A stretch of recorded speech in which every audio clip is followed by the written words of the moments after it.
Hello students, तो आज की क्लास में हम एक्सरसाइज 10.2 करेंगे। ये सेकंड लेक्चर है वेक्टर अलजेब्रा का। और आज की क्लास में हम एक्सरसाइज 10.2 से रिलेटेड जितने भी इंपॉर्टेंट क्वेश्चंस हैं उनको डिस्कस करेंगे। ठीक है, तो स्टार्ट करते हैं। तो आज की क्लास में देखो 10.2 से रिलेटेड जितने भी कॉन्सेप्ट हैं वो आपको क्लियर हो जाएंगे। इसमें हम सबसे पहले देखेंगे मैग्नीट्यूड ऑफ ए वेक्टर, मतलब किसी भी वेक्टर का मैग्नीट्यूड, जिसे हम लेंथ भी कह सकते हैं। लेंथ कैसे निकालते हैं, इक्वल वेक्टर्स के बारे में बात करेंगे, scalar and vector components of vector के बारे में बात करेंगे, कोलिनियर वेक्टर के बारे में भी बात करेंगे कि कैसे दो कोलिनियर वेक्टर्स, मतलब एक कोलिनियर वेक्टर का कोलिनियर वेक्टर दूसरा कोलिनियर वेक्टर कैसे निकालते हैं।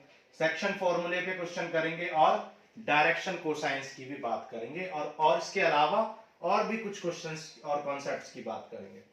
तो सबसे पहले हम आपको बताते हैं कि मैग्नीट्यूड ऑफ वेक्टर किसे कहते हैं। लेकिन मैग्नीट्यूड ऑफ वेक्टर समझने से पहले आपको पहले वेक्टर का रिप्रेजेंटेशन समझा देते हैं कि वेक्टर का मतलब क्या होता है। देखो, ये एक एक्स एक्सिस है, ये वाई एक्सिस है और ये जेड एक्सिस है। तो मान लो ये एक्स एक्सिस जो है ये इस तरीके से है, ये एक्स एक्सिस, वाई एक्सिस, मतलब एक्स एक्सिस और वाई एक्सिस तो आपके व्हाइट बोर्ड के सरफेस में ही है। मतलब एक्स एक्सिस हॉरिजॉन्टल है और वाई एक्सिस वर्टिकल है। किस सरफेस पर है ये जो बोर्ड है इसी सरफेस पर है। लेकिन जेड जो है वो क्या है, Z outwards of the surface है। जेड जो है वो सरफेस के, बोर्ड के सरफेस के बाहर की तरफ इस तरीके से है। तो एक्स एक्सिस ये है, वाई एक्सिस ये है और जेड एक्सिस ये है। तो जब कोई पॉइंट को हमें रिप्रेजेंट करना होता है, किसी वेक्टर को रिप्रेजेंट करना होता है, मान लो देखो कि किसी भी वेक्टर को हमें रिप्रेजेंट करना है और उस वेक्टर की पोजीशन क्या है, एक्स के डायरेक्शन में तो 2 डिस्टेंस पर है, वाई के डायरेक्शन में 3 डिस्टेंस पर है और जेड के डायरेक्शन में 4 डिस्टेंस पर है। ठीक है, तो हम कहेंगे कि एक्स के डायरेक्शन में, यानी कि एक्स के डायरेक्शन में तो आपको 2 चलना है, तो यहां पे आ जाओगे।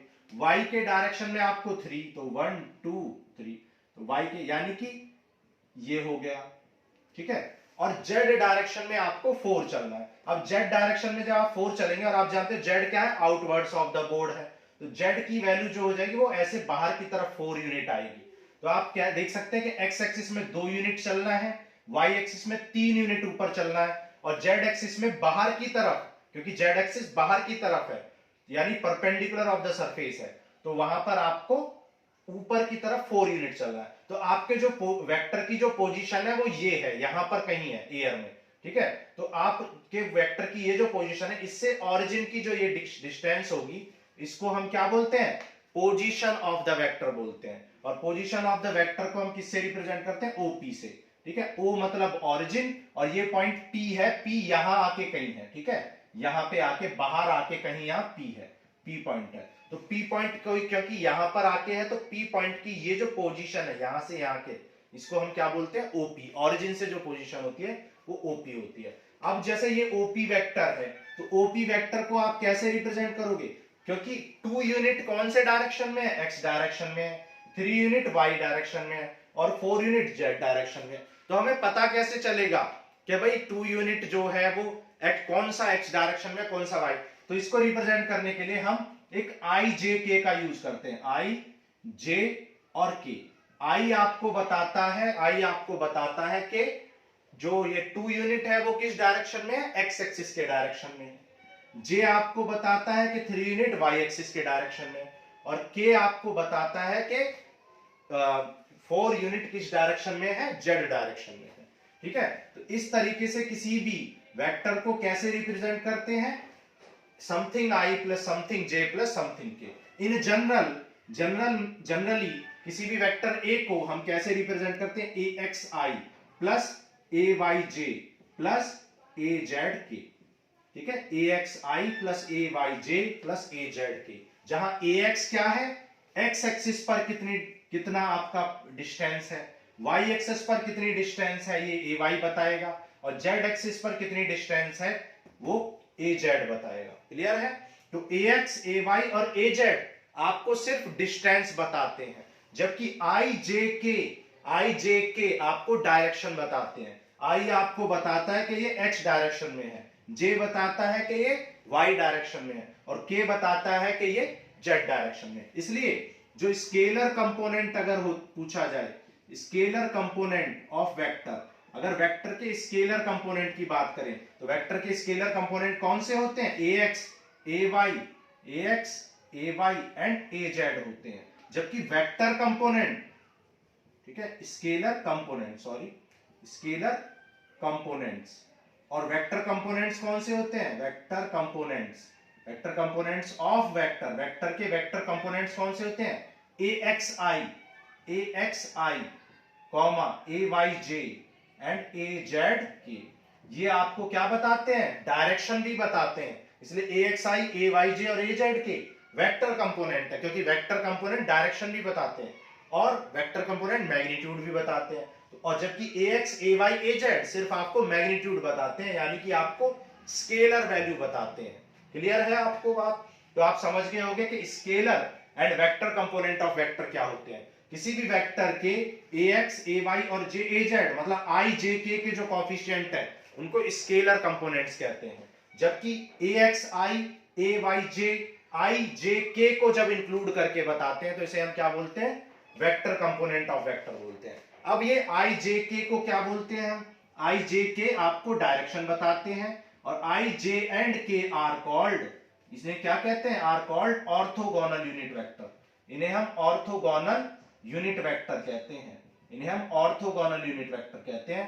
क्योंकि ये आपको क्या, क्योंकि ये ऑर्थोगोनल होते हैं, परपेंडिकुलर होते हैं, क्योंकि एक्स एक्सिस, वाई एक्सिस और जेड एक्सिस तीनों एक्सिस परपेंडिकुलर होते हैं। इस तरीके से देखो, ये एक्स एक्सिस है, ये आपका ऊपर वाई एक्सिस है और ये जेड एक्सिस है बाहर की तरफ, ठीक है। तो आप देख सकते हो कि ये दोनों भी परपेंडिकुलर है, ये दोनों भी परपेंडिकुलर है और ये दोनों भी परपेंडिकुलर है, ठीक है।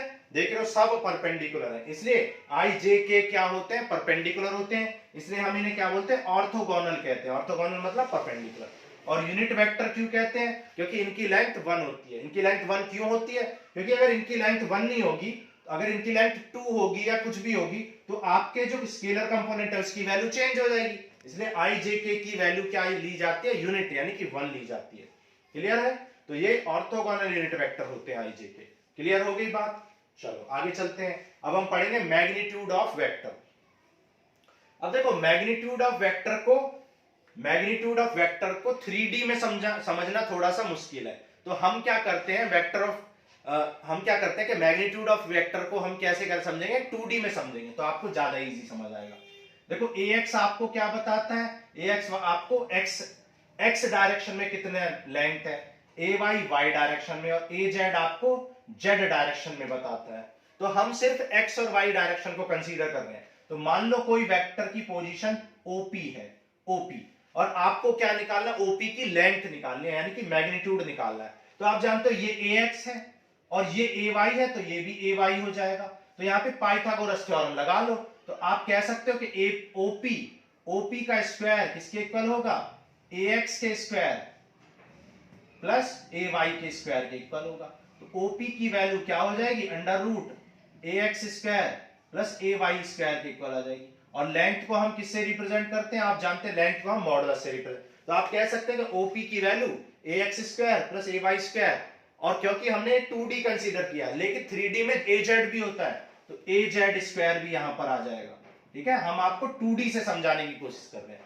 तो आप समझ गए कि मैग्नीट्यूड निकालना कुछ भी नहीं है, सिर्फ पाइथागोरस थ्योरम लगानी है आपको। मैग्नीट्यूड निकालने का मतलब आपको पाइथागोरस थ्योरम निकालनी है। लेंथ या मैग्नीट्यूड का मतलब होता है पाइथागोरस थ्योरम लगा दो, ठीक है।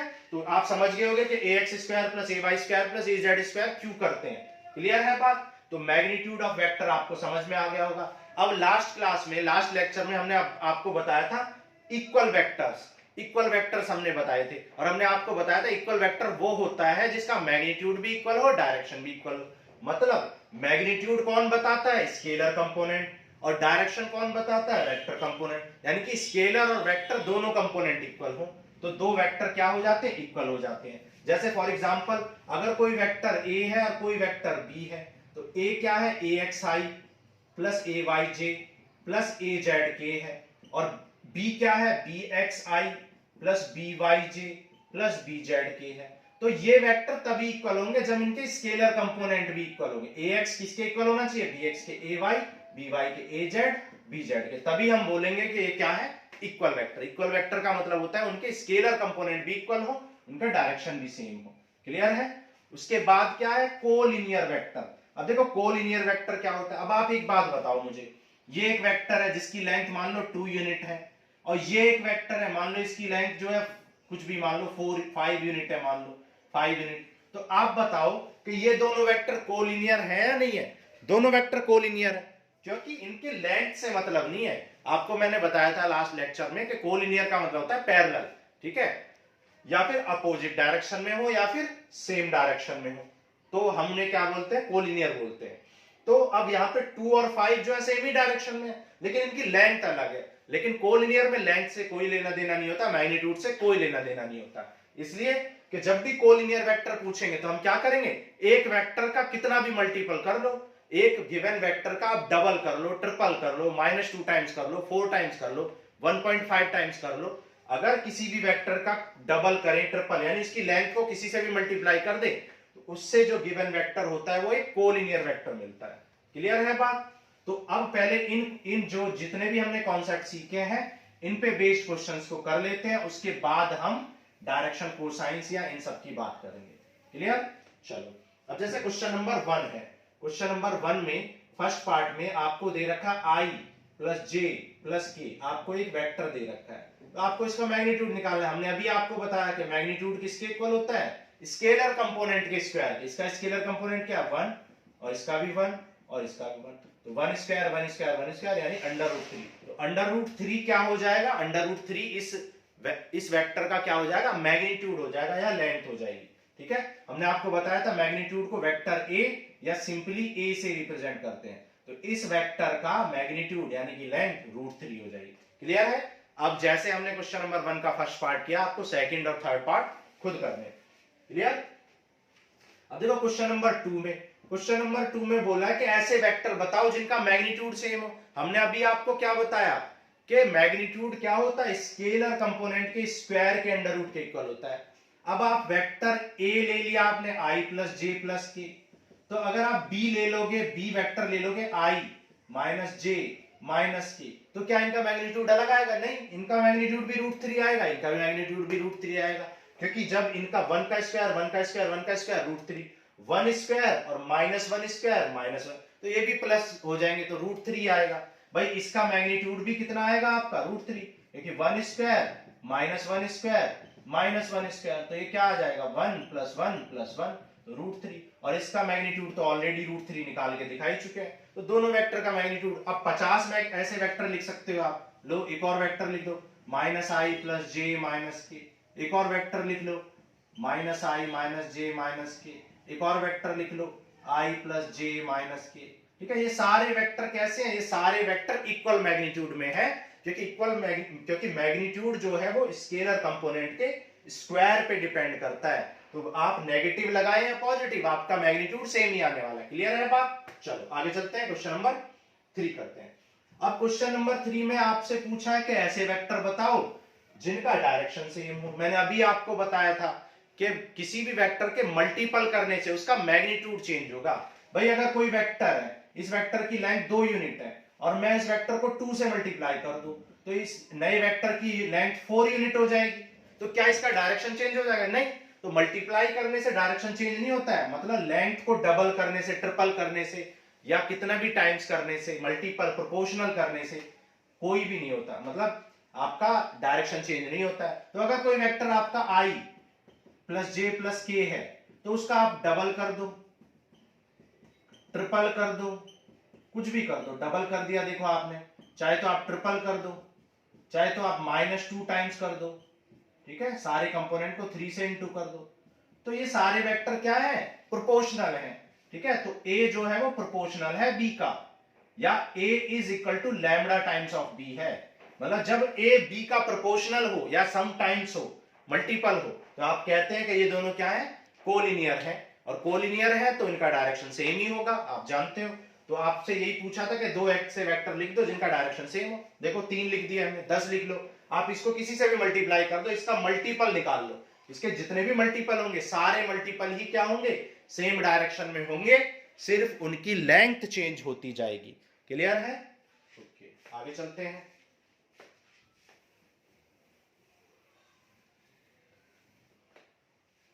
अब देखो क्वेश्चन नंबर 4 में आपसे बोला है कि भाई ये दोनों वेक्टर इक्वल है, तो ti 2i प्लस 3j और xi प्लस yj। मैंने अभी आपको बताया था कि दो इक्वल वेक्टर के स्केलर कंपोनेंट इक्वल होते हैं, तो x की वैल्यू क्या हो जाएगी 2 और y की वैल्यू क्या हो जाएगी 3। यही आपके आंसर हो जाएंगे। क्लियर है? चलो आगे चलते हैं, क्वेश्चन नंबर 5 करते हैं। अब देखो क्वेश्चन नंबर 5 में आपको क्या दे रखा है, पोजीशन वेक्टर दे रखे हैं। क्वेश्चन नंबर 5 में आपको इनिशियल पॉइंट और टर्मिनल पॉइंट दे रखे हैं। ठीक है, इनिशियल पॉइंट्स। अब देखो इनिशियल पॉइंट क्या दे रखा है 2,1 और टर्मिनल पॉइंट क्या दे रखा है, टर्मिनल पॉइंट दे रखा है -5,7। ये दे रखा है, इनिशियल पॉइंट दिया हुआ है और टर्मिनल पॉइंट आपको दिया हुआ है। अब देखो इनिशियल पॉइंट जो है वो क्या होता है, उसका जो वेक्टर होता है उसकी टेल को इनिशियल पॉइंट कहते हैं और हेड को उसका टर्मिनल पॉइंट कहते हैं। ठीक है, तो पहले इनिशियल पॉइंट को आप इनिशियल वेक्टर में बदल दो। किसमें बदल दो? इनिशियल पोजीशन वेक्टर में। मतलब इसको पहले वेक्टर फॉर्म में लिख लो। वेक्टर फॉर्म में क्या आ जाए 2i प्लस जे और टर्मिनल पोजीशन वेक्टर को आप किस में लिख लोगे -5 प्लस 7j। ये भी वेक्टर फॉर्म में लिख लिया। अब आपको देखो वेक्टर, कोई भी वेक्टर अगर जैसे मान लो ये पॉइंट ए है ये बी है, तो कोई भी वेक्टर ए बी अगर आपको निकालना है तो आप क्या करोगे, हमेशा ओ बी माइनस ओ ए कर दोगे। मतलब टर्मिनल पोजीशन वेक्टर में से इनिशियल पोजीशन वेक्टर सब्ट्रैक्ट कर दोगे। हम इसका डेरिवेशन भी आपको करवा सकते हैं, लेकिन 20 डेज प्लस में ये पॉसिबल नहीं है कि हम इसका डेरिवेशन भी आपको बताएं और फिर क्वेश्चन कराएं। तो ओ बी माइनस ओ ए, तो ये ओ बी माइनस ओ ए कितना है, दिस माइनस दिस, तो -5i प्लस 7j और माइनस सब्ट्रैक्ट कर देंगे 2i प्लस j। तो इसमें से ये सब्ट्रैक्ट कर देंगे तो आ जाएगा -7i और प्लस 6j। ये आपका वेक्टर हो जाएगा। क्लियर है बात? चलो आगे चलते हैं। अच्छा, अब ये आपका वेक्टर निकला है। अब इसके स्केलर कंपोनेंट कौन से होंगे, -7 और 6 इसके स्केलर कंपोनेंट हो जाएंगे और वेक्टर कंपोनेंट क्या होंगे 7i और -7i और 6j। जैसा कि हमने एक्सप्लेन किया था कि वेक्टर कंपोनेंट कैसे होते हैं और स्केलर कंपोनेंट क्या होते हैं। क्लियर है? चलो आगे चलते हैं। अब आगे देखो क्वेश्चन नंबर 6 में आपसे पूछा कि इन वेक्टर्स को सम करो। देखो सम करना तो बहुत इजी होता है, आई वाले कंपोनेंट को आई में ऐड कर दो, जे वाले को जे में, के वाले को के में। तो इसको हम नहीं कर रहे हैं, सम करना सबको आता है। अब देखो क्वेश्चन नंबर 7 जो है इंपॉर्टेंट क्वेश्चन है और उसमें आपको क्या निकालना है, यूनिट वेक्टर निकालना है।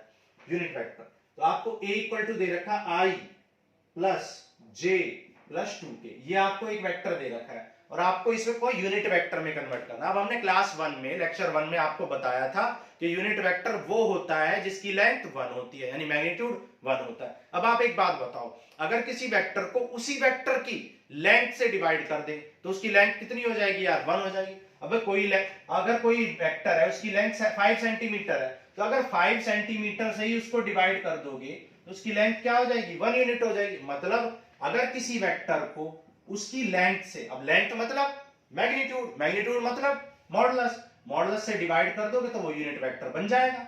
बस इतना इजी है। आप लोग इसका फॉर्मूला रटते हो, फॉर्मूला रटने की जरूरत नहीं है। किसी भी वेक्टर को उसकी लेंथ से डिवाइड कर दो। यार मैं हूं, मेरी लेंथ 5 फुट 6 इंच है, तो उससे डिवाइड कर दो तो 1 यूनिट हो जाएगी।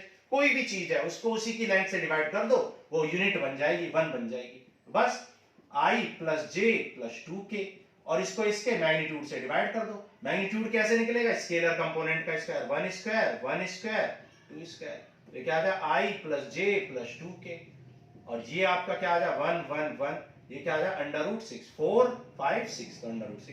यही आपका क्या हो जाए यूनिट वेक्टर। अब अगर इस वेक्टर का आप मैग्नीट्यूड निकालोगे ना, इसका मैग्नीट्यूड निकालोगे तो वो क्या आएगा, 1 आएगा। निकाल के देखो, आप चेक करो, इसका मैग्नीट्यूड निकालो, 1/√6 का स्क्वायर, 1/√6 का स्क्वायर, 2/√6 का स्क्वायर निकालो तो आप देखोगे कि 1 आएगा। तो इसका मतलब ये यूनिट वेक्टर है। क्लियर है? चलो आगे चलते हैं, क्वेश्चन नंबर 8 करते हैं। ठीक है, अब देखो क्वेश्चन नंबर 8 हम नहीं करेंगे क्योंकि क्वेश्चन नंबर 8 में आपसे क्या बोला है, आपको पोजीशन वेक्टर दिया हुआ है। मतलब क्वेश्चन नंबर 8 जो है वो क्वेश्चन नंबर 8 जो है वो क्वेश्चन नंबर 7 और क्वेश्चन नंबर 5 का कॉम्बिनेशन है। क्वेश्चन नंबर 5 में आपसे क्या बोला था, एक वेक्टर निकालना था फाइनल माइनस इनिशियल करके। ठीक है, निकाल लिया था और फिर उसको यूनिट वेक्टर में कन्वर्ट किया था 7 नंबर में, ठीक है, 7 नंबर में किया था। तो यहां पर आपको क्या दे रखा है, यहां पर आपको फाइनल पोजीशन वेक्टर दिया है और इनिशियल दिया है और टर्मिनल। तो टर्मिनल माइनस इनिशियल करके आप क्या निकाल लोगे, वेक्टर निकाल लोगे और फिर उसको यूनिट वेक्टर में कैसे करोगे, मॉड से डिवाइड कर दोगे, ठीक है। इंपॉर्टेंट क्वेश्चन है ये भी, तो कर लेना आप। अब देखो क्वेश्चन नंबर 9 में ए और बी को ऐड करना है, ए और बी को ऐड करना है और फिर उसका पोजीशन वेक्टर निकालना। यार इजी है, ए और बी को ऐड कर लो, सिंपल है बहुत। देखो कर देते हैं, डायरेक्ट कर देते हैं। ए और बी को ऐड कर दो, जब आप ऐड करोगे तो आई वाला कंपोनेंट आई में ऐड होगा, जे वाला कंपोनेंट जे में ऐड होगा और के वाला के में होगा। अब इसको यूनिट वेक्टर में कन्वर्ट करना है, तो यूनिट वेक्टर में कन्वर्ट करने के लिए क्या करोगे, मान लो ये वेक्टर सी है, तो सी का कैप कैसे निकाल, इसको मैंने सी लेट कर लिया, तो सी का वेक्टर अपॉन मॉडुलस ऑफ सी। अब आई प्लस 0j प्लस के को इसके मॉडुलस से डिवाइड कर दो, तो क्या हो जाएगा 1 स्क्वायर 0 स्क्वायर 1 स्क्वायर, मतलब √2 आ जाए आई प्लस के अपॉन √2। क्लियर है, ठीक है, बहुत इजी क्वेश्चन है, कर लोगे आप लोग ये। चलो आगे चलते हैं, आगे क्वेश्चन नंबर 10। अब देखो क्वेश्चन नंबर 10 में आपसे बोला है कि आप एक ऐसा वेक्टर निकालो जिसका मैग्नीट्यूड 8 यूनिट हो। अभी क्या पूछा था, ऐसा निकालो जिसका मैग्नीट्यूड यूनिट वेक्टर हो, मतलब 1 हो।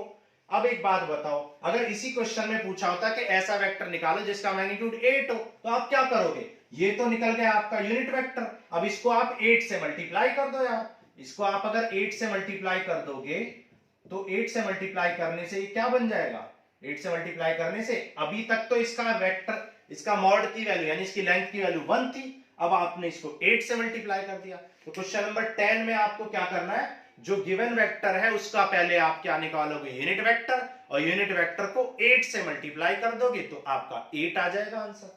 क्लियर है, बहुत इजी है। अब देखो क्वेश्चन नंबर 11 में आपसे बोला है कि इन दोनों को कोलिनियर प्रूफ करो। हमने आपको अभी बताया था कोलिनियर का मतलब होता है प्रोपोर्शनल वेक्टर। कोलिनियर का मतलब क्या होता है, प्रोपोर्शनल वेक्टर। तो ए वेक्टर कितना दे रखा है आपको, ए वेक्टर दे रखा है 2i minus 3j plus 4k, ठीक है, क्वेश्चन नंबर 11 है। और कुछ वेक्टर बी कितना दे रखा है, वेक्टर बी दे रखा है minus 4i minus 6j plus 6j minus 8k। तो आप देख सकते हो कि अगर वेक्टर बी में हम -2 कॉमन ले लें तो क्या बचेगा, 2i minus 3j plus 4k, और ये 2i minus 3j plus 4k तो वेक्टर ए है। तो आप देख सकते हो वेक्टर बी की value -2 times of vector A आ गई। और हमने आपको समझाया था कि अगर दो वेक्टर प्रोपोर्शनल है, यानी कि एक वेक्टर दूसरे वेक्टर का मल्टीपल है, तो आप कहते हैं कि वो वेक्टर क्या है, कोलिनियर है। तो आप कह सकते हो since vector B is proportional to vector A, hence vector B and vector A are collinear. Clear है बात, जब भी दो वेक्टर का मैग्नीट्यूड एक दूसरे के मल्टीपल होगा, ठीक है। चलो आगे चलते हैं, क्वेश्चन नंबर 11 हो गया। क्वेश्चन नंबर 11 और 10 बहुत इंपॉर्टेंट थी, ठीक है। बाकी इस एक्सरसाइज के सारे क्वेश्चन इंपॉर्टेंट है, 1 या 2 नंबर के पूछे जाते हैं, ज्यादा भी नहीं पूछे जाते, ठीक है। अब देखो क्वेश्चन नंबर 12 में, क्वेश्चन नंबर 12 में आपको डायरेक्शन कोसाइंस पूछा गया है। अब डायरेक्शन कोसाइंस हम समझते हैं। देखो डायरेक्शन कोसाइंस को हम समझने की कोशिश करते हैं। देखो जब 2D हम पढ़ते हैं तो 2D में आपको स्लोप पता होता होगा, स्लोप, जैसे ये 30 डिग्री का स्लोप है, ठीक है। तो जब आपको स्लोप बताया जाता है तो वो एक्स एक्सिस से बताया जाता है, लेकिन अगर आपसे वाई एक्सिस का स्लोप पूछे तो आप बता दोगे भाई जब ये एक्स एक्सिस से 30 डिग्री है तो वाई एक्सिस से स्लोप कितना है, 60 डिग्री है। लेकिन 3D में ऐसा नहीं होता है। 3D में क्या होता है कि अगर कोई वेक्टर है और उस वेक्टर का आपको स्लोप पता करना है, तो स्लोप आप ऐसे पता नहीं कर सकते। क्यों? क्योंकि किसी भी वेक्टर का स्लोप तीनों एक्सिस से हो सकता है। देखो जैसे जेड एक्स, ये एक्स एक्सिस है, वाई एक्सिस है, जेड। अब मान लो ये वेक्टर है यहां पर, अब इस वेक्टर का स्लोप आप बता सकते हो? नहीं बता सकते। क्यों? ये वेक्टर देखो एक्स एक्सिस से भी कुछ एंगल बना रहा है, वाई एक्सिस से भी, और सेम टाइम पे जेड एक्सिस से भी, तो तीनों एक्सिस से कुछ ना कुछ एंगल बना रहा है, ठीक है। तो स्लोप निकालने के लिए आप एक चीज से बता नहीं सकते हो, ठीक है। आप एक एंगल नहीं बता सकते हो, आपको 3 एंगल की जरूरत पड़ेगी कि भाई वो एक्स एक्सिस से कितना एंगल बना रहा है, वाई एक्सिस से कितना बना रहा है, और जेड एक्सिस से, ठीक है। तो जैसे एक्स वाई जेड एक्सिस है, एक्स वाई और जेड एक्सिस, तो अगर ये कोई पॉइंट P है और ये एक वेक्टर है, तो एक्स एक्सिस से कितना एंगल बना रहा है उसे अल्फा कहते हैं, वाई एक्सिस से कितना बना रहा है उसे बीटा, और जेड एक्सिस से, अब देखो जेड एक्सिस का है ये है जेड एक्सिस, ये ऊपर की तरफ। अब जेड एक्सिस से ये जो एंगल है ये वाला, ये क्या होगा, गामा होगा। तो इस एंगल को हम क्या बोलेंगे, गामा एंगल बोलेंगे इस वाले को, ठीक है। तो 3D में थोड़ा सा समझना इसको मुश्किल होता है, लेकिन आप ऐसे समझो कि जो ये जो वेक्टर है ये जेड एक्सिस से जितना एंगल बनाएगा ये क्या हो जाएगा आपका, जेड एक्सिस से ये वाला जो एंगल बन रहा है ये आपका गामा हो जाएगा, ठीक है। तो अब ये देखो इसका एक्सप्रेशन निकालते हैं। भाई आप जानते हो ये ax होता है, ये ay होता है, तो cos अल्फा की वैल्यू क्या हो जाएगी, cos अल्फा की वैल्यू क्या होती है, cos अल्फा होता है बेस अपॉन हाइपोटेन्यूज। अब बेस कितना है, ax है, और हाइपोटेन्यूज कैसे निकलेगा, हमने आपको बताया था हाइपोटेन्यूज कैसे निकलेगा, पाइथागोरस थ्योरम लगा दो यहाँ पर, भाई पाइथागोरस थ्योरम लगा दो, ax square plus ay square. लेकिन ये हम 2D में आपको समझा रहे हैं, 3D जेड एक्सिस को अगर जेड एक्सिस और कंसीडर करें तो ए जेड स्क्वायर, और ये क्या हो गया, ये मॉडुलस ऑफ ए हो गया। मतलब आप कह सकते हो कि cos अल्फा क्या होता है, ax upon modulus of A. Similarly cos beta क्या होगा, ay upon modulus of A, और cos गामा क्या होगा, a Z upon modulus of A, ठीक है। तो ये बात समझ आ गई होगी आपको, cos अल्फा, cos बीटा और cos गामा। तो ये होता है आपके डायरेक्शन कोसाइंस, ठीक है। तो ax अपॉन मॉडुलस है, ay अपॉन मॉडुलस है, az अपॉन मॉडुलस, ये आपके डायरेक्शन कोसाइंस हो जाएंगे।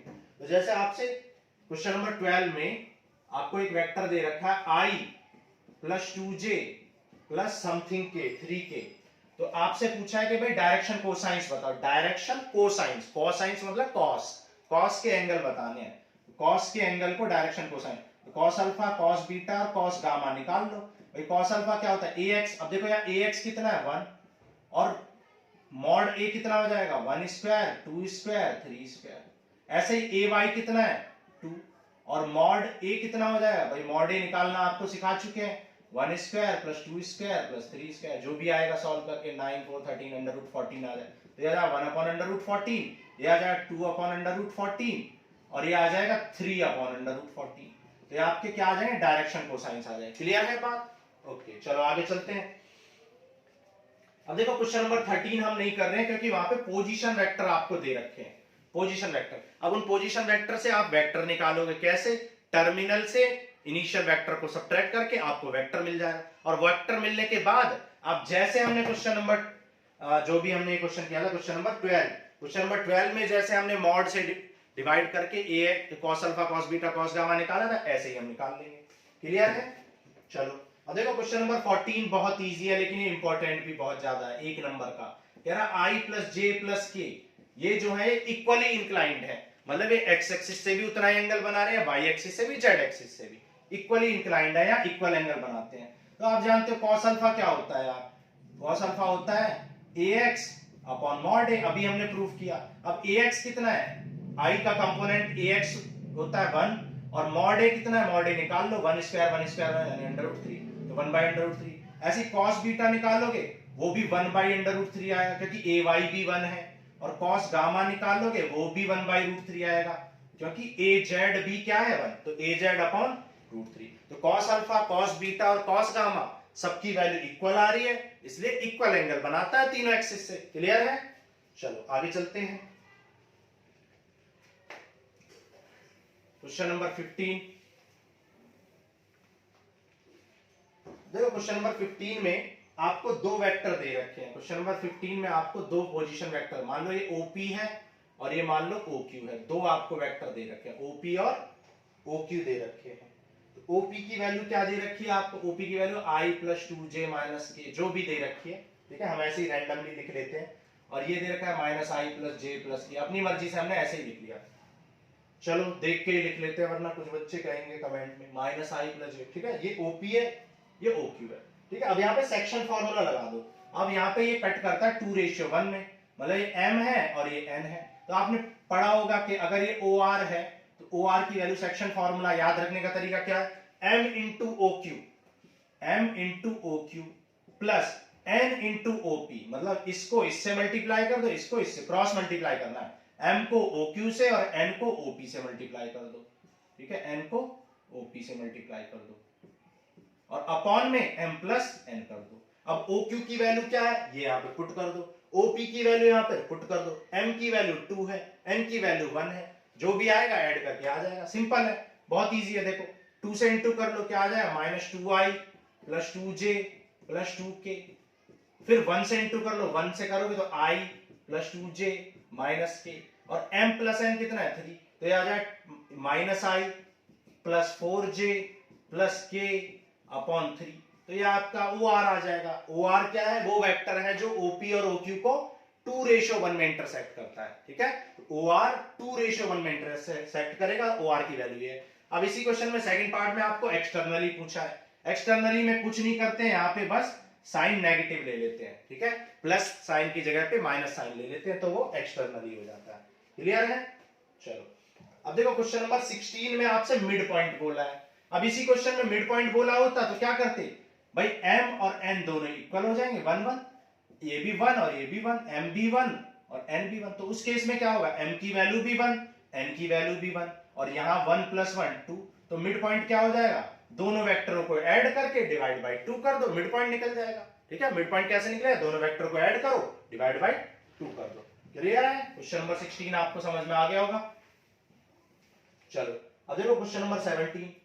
क्वेश्चन नंबर 17 में आपको क्या दे रखा है, पोजीशन वेक्टर दे रखे हैं, एक आपको ट्रायंगल दे रखा है, उसके पोजीशन वेक्टर दिए हैं, ए वेक्टर दिया है। अब ए वेक्टर क्या, 3i - 4j - 4k, B vector आपको दिया है, बी एक पोजीशन वेक्टर है, 2i - j + k, और सी आपको दिया है i - 3j - 5k। अब देखो, अब अगर ये वेक्टर है, देखो ये कोई वेक्टर है, अब आप बताओ ये वेक्टर है, ये भी वेक्टर है, ये भी वेक्टर है, तो हमने वेक्टर निकालना सिखाया था कि भाई टर्मिनल को इनिशियल से माइनस कर दो, आपको वेक्टर मिल जाएगा। तो आप क्या करोगे, इसको इसमें से माइनस कर दो, तो आपको कुछ मिलेगा वेक्टर में, है ना, तो निकाल दो। देखो 3 - 2i, यहाँ पे आ जाए -j, यहाँ पे आ जाए +k, तो ये क्या निकल जाएगा आपको, मान लो ये a है, ये b है, ये c है, तो ये आपका ये ac निकल जाएगा। ठीक है, क्योंकि हमने क्या किया, OA - OC किया है, तो OC नहीं, CA निकल जाएगा। ठीक है, उससे कोई फर्क नहीं पड़ता। इसी तरह इससे आप ये निकालोगे, इससे आप ये निकालोगे। अब इनका जब मैग्नीट्यूड निकालोगे तो इसका मैग्नीट्यूड क्या है, 2 का स्क्वायर 4, 1 + 1, तो ये आ गया √6। ऐसे इसको इसमें से माइनस कर दो, तो 2 - 1 i - +2j, और ये आ जाएगा +6k, ये आ जाएगा। अब इसका आप मैग्नीट्यूड निकाल लो, तो क्या आ जाएगा, 1 का स्क्वायर 4 + 6, यानी कि ये √41 आ जाएगा। ऐसे ही इसको इसमें से माइनस कर दो, 3 - 2 कितना हो जाए, i, 4 - ये कितना आ जाएगा, -3j, और ये कितना हो जाएगा, -5k। अब इसका मैग्नीट्यूड निकाल लो, मैग्नीट्यूड निकालना आता है, 1 स्क्वायर + 3 का स्क्वायर 9 5 25, तो ये आ जाए √36। ठीक है, ये आ गया आपका 35। तो अब आप देख सकते हो कि AC का स्क्वायर, देखो AC का स्क्वायर कितना, √6 का स्क्वायर प्लस AB का स्क्वायर, AB कितना है भाई, AC कितना है, AB कितना है, AB √35 है, और AC कितना है, √6 है, तो 35 का स्क्वायर क्या होगा, 35 और +6, ये हो गया 41 का स्क्वायर, और 41 का स्क्वायर तो किसके इक्वल है, BC के इक्वल है, वेक्टर BC के, तो ये क्या हो जाएगा, वेक्टर BC का स्क्वायर हो जाएगा। तो आपने देखा कि पाइथागोरस थ्योरम सेटिस्फाई हो गई, पाइथागोरस थ्योरम सेटिस्फाई हो गई, तो आपका ये ट्रायंगल कैसा है, एक राइट एंगल ट्रायंगल। फिर से मैं आपको समझा देता हूं, आपने क्या किया भाई, आपको 2 पॉइंट दिए थे, आपने क्या किया, OC - OA करके AC निकाल लिया, BC कैसे निकाला, OC - OB करके BC निकाल लिया। ठीक है, AB कैसे निकाला, OB - OA करके क्या निकाल लिया आपने, AB निकाल लिया। तीनों वेक्टर निकाल लिए, आपको सिखा चुके हैं, कई सारे क्वेश्चन हमने किए, है ना। जब तीनों निकल गए, उनका मैग्नीट्यूड निकाल लिया, मैग्नीट्यूड भी निकालना सिखा चुके हैं, बस फिर पाइथागोरस थ्योरम सेटिस्फाई कर लिया। अगर पाइथागोरस थ्योरम सेटिस्फाई होती है तो इसका मतलब ये गिवन ट्रायंगल क्या है, राइट एंगल ट्रायंगल है। ठीक है, आ रहा है समझ में, ओके। चलो आगे चलते हैं, क्वेश्चन नंबर 18 करते हैं।